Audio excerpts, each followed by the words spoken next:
The foolish sage. Once upon a time, there was a sage called Deva Sharma who lived in a temple in the outskirts of a town. He was widely known and respected. People would visit him and offer him with gifts, food, money and garments to seek his blessings. The gifts that he did not need for himself, he would sell off and got rich on the proceeds. And by nature, he trusted nobody. He never trusted anybody. So, he kept all his money in a bag which he carried under his arm all the time. He would not part with the bag for a single moment.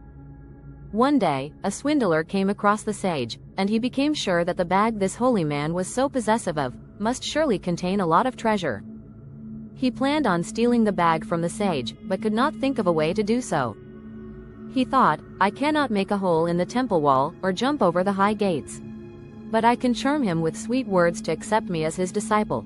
He wondered, if I can stay with him as a disciple, I can win his confidence. When I get an opportunity, I will rob him and leave this place. Having planned so, the swindler approached the holy man. He fell on the sage's feet and said, "O Guruji, please guide me to the right path of life. I am fed up with life, and want to seek peace." The sage kindly replied, "My son, I will surely guide you. You are blessed because you have come to me to seek peace at this young age."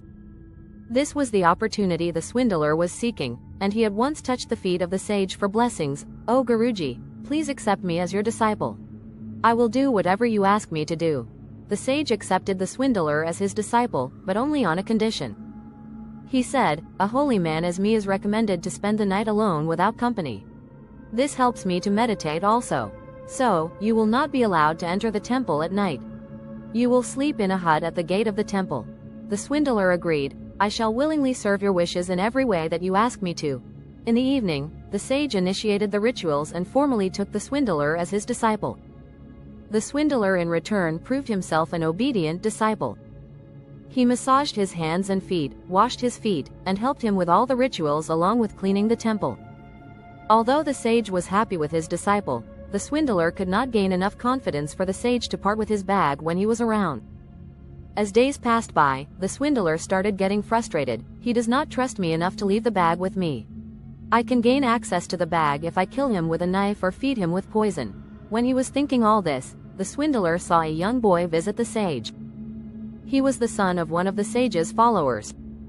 He invited the sage, "O Guruji, I have come here personally to invite you to our house for the ceremony of sacred thread.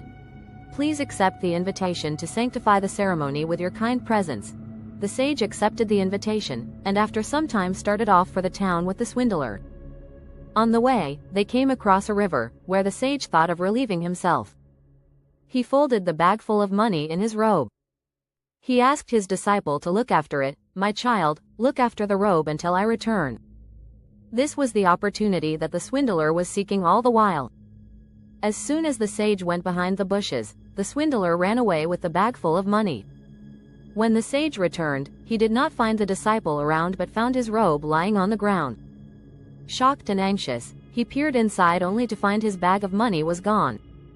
At once he knew what had happened, and began to shout, "Oh! Where are you, you rascal? You have robbed me."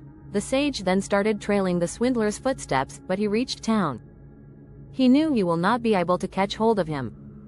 He stayed the night in town to return empty-handed to his temple next morning.